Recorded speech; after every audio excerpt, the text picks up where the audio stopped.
جی اگلے کالر ہمارے ساتھ. السلام علیکم. السلام علیکم. جی وعلیکم السلام. میرا خیال ہے اسی سے تھوڑا سا اگر میں سٹارٹ کروں, لیٹ می گو مائی اون وے, اگر آپ مجھے موقع دیں. جی جی. ایک فیک ویڈیو جو ہے جس پر میرا ایک ظاہرہ چہرہ لگا دیا گیا, I was not the person جس میں وہ شو کیا گیا ہے. یہ کس نے کیا ہے, کیوں کیا ہے, اور آج اگر محمد زبیر ہے تو کل کوئی اور بھی ہو سکتا ہے. کیا پولیٹیکل جو ہے آپ اسٹیج پر یہی ایک طریقہ رہ گیا تھا, یہ پولیٹیکل اینگلنگ کی گئی ہے, ایک اس کے پیچھے سوچ ہے, کیونکہ یہ بنانے میں کوئی کچھ لوگ شامل ہوں گے, کیمرے ہوں گے, کسی کے اوپر یہ بنائی گئی ہوگی, پھر اس کی ایڈیٹنگ کی ہوگی, پھر اس میں یہ کہا گیا ہوگا کہ اس میں جوس کیسے ڈالیں, زیادہ سے زیادہ جوسی سٹوری کیسے بنائیں. کوئی بھی یہ ویڈیو دیکھے گا تو وہ یہ کہے گا کہ اچھا یہ کوسچنز کیوں ہیں. ایک تو پہلے کوسچن یہ کہ یہ 3 ساڑھے 3 4 سال کے بعد کیوں آ رہا ہے. جب مجھے بنایا گیا تھا ترجمان میاں نواز شریف کا اور مریم نواز کا تو اس وقت آتا شاید ڈیمیج ہوتا, اس وقت کیوں آئی ہے, یہ کون ہے, کہاں ہے, کدھر ہیں یہ ساری لائبہ اور جو بھی ہیں, who are they and why were they sitting quietly for so many years. I mean it doesn't add up at all. میں کوئی وہ نہیں ہے, فرشتہ نہیں ہوں, نہ ہی آپ ہیں. میں آپ کو یہ بات بتا دوں کہ جب ریحام خان سے ڈیورس ہوئی تھی آپ کی, تو ہمیں انسٹرکشنز آئی تھی کہ اس پر بات نہیں کرنی ہے. So we have to carry ourselves in a dignified manner. Please understand that. Please come back to my character overall. I don't think so کوئی بھی واؤچ کر سکتا ہے کہ میرا کریکٹر میں اس قسم کے ایلیمنٹ ہے.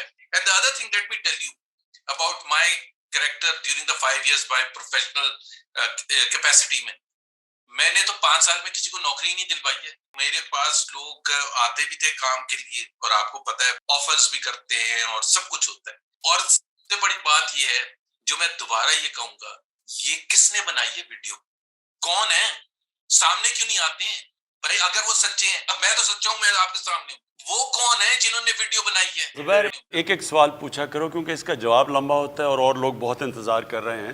دیکھیں ایک قوم اٹھتی ہے, ایک تو وہ اپنے ادارے صحیح کرتی ہے, میریٹوکریسی لے کے آتی ہے, اس کے ادارے تکڑے ہوتے ہیں. اور جب کوئی بھی قوم, آپ کا مقابلہ ہو رہا تھا دوسری کسی ملک کے ساتھ, جس ملک کے ادارے بہتر ہوتے ہیں, میرٹ پہ ہوتے ہیں, وہ آگے نکل جاتی ہے. لیکن ساتھ ساتھ ایک اور چیز ہوتی ہے, ایک قوم کا کیریکٹر ہوتا ہے. قوموں کے کیریکٹر بہت بڑی چیز ہوتی ہے. جب ہم اپنی بات کرتے ہیں کہ مسلمان کب رائز کیے تھے, تو وہ مدینہ کی ریاست بنی تھی. اس میں 2 چیزیں ہوئی تھیں, ایک قانون کی بالادستی, ایک انسانیت کا نظام, ایک تعلیم کے اوپر ایک ایمرجنسی ڈکلیئر کی نبی صلی اللہ علیہ وسلم نے. لیکن ایک لوگوں کا کیریکٹر چینج کیا. خود صادق اور امین تھے, انہوں نے لوگوں کا جو کیریکٹر چینج کیا. یہ بہت بڑی وجہ ہوتی ہے. ایک عظیم قوم بن ہی نہیں سکتی جب تک لوگوں کا عظیم کیریکٹر نہ ہو. آپ اگر آج دیکھیں جن کو ہم مغرب کہتے ہیں, کہ یورپ کے ملک دیکھ لیں, میں انگلینڈ میں دیکھا ہوا ہے, اسکینڈینیویا چلے جائیں, یہ ابھی امریکہ میں بھی ابھی ریسنٹ کی بات نہیں, پہلے دیکھ لیں, ان کی جو لیڈرشپ ہے, ان کے کیریکٹر آپ دیکھیں. جھوٹ بولنے پہ وہ ہٹا دیتے ہیں آپ کو پاور سے. چھوٹی چھوٹی, یعنی جس طرح جو اوپر آتا ہے اس کو جب تک اس کا کیریکٹر ایک صادق اور امین کے قریب نہیں ہوتا, وہ اوپر نہیں آ سکتا. ہمیں جب مسلمان کا عروج آیا تھا تو وہ اخلاقی طور پہ سب سے سپیریئر تھے. جب ملیشیا اور انڈونیشیا کے اندر لوگ مسلمان ہوئے, کوئی مسلمان فوج نہیں گئی تھی. مسلمان تاجروں کا جو کیریکٹر دیکھا مقامی لوگوں نے, وہ اتنے ان سے امپریس ہوئے کہ وہ اسلام کی طرف چلے گئے. اس خطے میں فوجوں نے اور تلوار نے مسلمان نہیں کیا تھا لوگوں کو. ہمارے وہ بزرگان دین, جس طرح لاہور کے داتا صاحب تھے, جس طرح نظام الدین اولیاء تھے دلی میں, جس طرح خواجہ معین الدین چشتی سندھ کے اندر, بابا بلے شاہ, بابا فرید, یہ وہ لوگ تھے جو ایک عظیم انسان تھے, سچے لوگ تھے, انسانیت سے پیار کرنے والے لوگ تھے. تو لوگ ان کو دیکھ کے اسلام کی طرف آئے تھے. ہمارا اس وقت سب سے بڑا مسئلہ یہ ہے کہ مسلمان جو لیڈرشپ ہے دنیا میں, آپ چلے جائیں, آپ ان کو کمپیئر کر لیں, اور جن کو ہم کافر کہتے ہیں ان کو کمپیئر کر لیں. آپ اپنے ہمارے یہ جو دو پچھلے جو دو فیملیز نے اس ملک پہ حکومت کی ہے، ان کے پاس پیسہ دیکھ لیں کتنا ہے، اور برطانیہ کے پھر میں کہہ رہا ہوں پرائم منسٹرز کے بعد دیکھ لیں کتنا پیسہ ہے. تو جب لیڈرشپ ملک میں جب وہ اخلاقیات کو تباہ کر دیتی ہے، وہ سارے معاشرے کو نیچے لے جاتی ہے. ایک قوم کبھی بھی، میں پھر سے آخری بات کہتا ہوں اس چیز کے اوپر، کہ جنگیں ہارنے سے قومیں نہیں تباہ ہوئی، نہیں تو جرمنی اور جاپان آج مٹ گئے ہوتے. ان کی تو ایک بلڈنگ نہیں کھڑی تھی.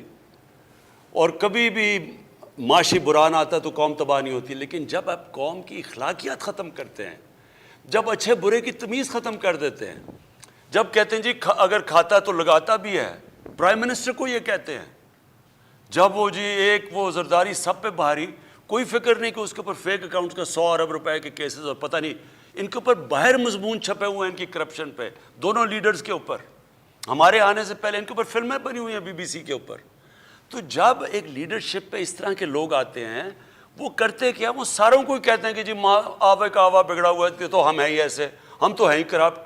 اور ایک ملک کا جب وہ کیریکٹر ختم کرتے ہیں، اصل میں سب سے بڑا ایک قوم کو تب نقصان پہنچتا ہے. لہٰذا میری کوشش یہ ہے کہ جو دنیا کے سب سے عظیم لیڈر تھے ہمارے نبی صلی اللہ علیہ وسلم، لوگوں کو ہم بتائیں ان کا کیریکٹر تھا کیا وجہ تھی کہ جو ان کے ارد گرد تھے سب لیڈر بن گئے. یہ تاریخ کا حصہ ہے. یہ چاہے آپ مسلمان ہوں یا نہ ہوں، آپ کو پتہ ہے کہ اس ٹائم پہ جو ان کے ارد گرد تھے سارے عظیم لیڈر بن گئے تھے. اور جو مدینہ کی ریاست جن اصولوں پہ کھڑا کیا گیا تھا، وہ کبھی ہم نے اپنے لوگوں کو بتایا وہ کیا اصول تھے؟ کیا وجہ تھی کہ وہ ایک دم اٹھ کے دنیا کی امامت کرنا شروع کیا؟ انہوں نے، وہی لوگ تھے، پہلے حیثیت کوئی نہیں تھی ان کی، وہی دنیا کی امامت کرنا شروع. یہ ایک تاریخ کا حصہ ہے. لیکن یہ ہمارے لوگوں کو نہیں پتہ. انشاءاللہ اسکولوں کے اندر ہم 7، 8 اور 9 کلاسز کے اندر اب باقاعدہ لوگوں کو بتائیں گے ان کے کیریکٹر کا، ان کی تاریخ کا، یہ کیسے، یہ ایولیوشن کیسے. دین میں کوئی زبردستی نہیں ہے، یہ کوئی کسی کو زبردستی دین میں نہیں لا سکتا. لیکن ہم رول ماڈلز کا کیریکٹر تو بیان کر سکتے ہیں کہ وہ کیا کیریکٹر تھا ان کا، اور پھر وہ کیا پرنسپلز تھے مدینہ کی ریاست میں جو اٹھ کے وہ کہاں سے کہاں پہنچ گئے. یہ جب ہم سمجھ جائیں گے، ہمارے لوگ سمجھ جائیں گے، تو تب ساتھ ساتھ ہم باقی ادارے بھی ٹھیک کریں گے، اپنی معیشت کو بھی ٹھیک کریں گے. ہم انشاءاللہ ہمارا جو بہت بڑا اثاثہ ہے اوورسیز پاکستانی، ان کو اب صحیح طرح ابھی تک کبھی بھی ان کو ہم نے صحیح طرح اتنے بڑے اثاثے کو پاکستان کے فائدے میں استعمال نہیں کیا، بلکہ اچھا جی یہ ڈیول نیشنل ہے تو اس کو باہر ہی کر دو جی، جس طرح وہ کوئی غدار ہو گیا. تو ہم کبھی بھی ان کو بھی کھینچیں گے، لیکن ساتھ ساتھ ایک نیشن کا کیریکٹر بنے گا. ہمارے جو لیڈر تھے اس ملک کے، قائد اعظم محمد علی جناح، ان کے دشمن بھی کہتے تھے کہ صادق اور امین ہے.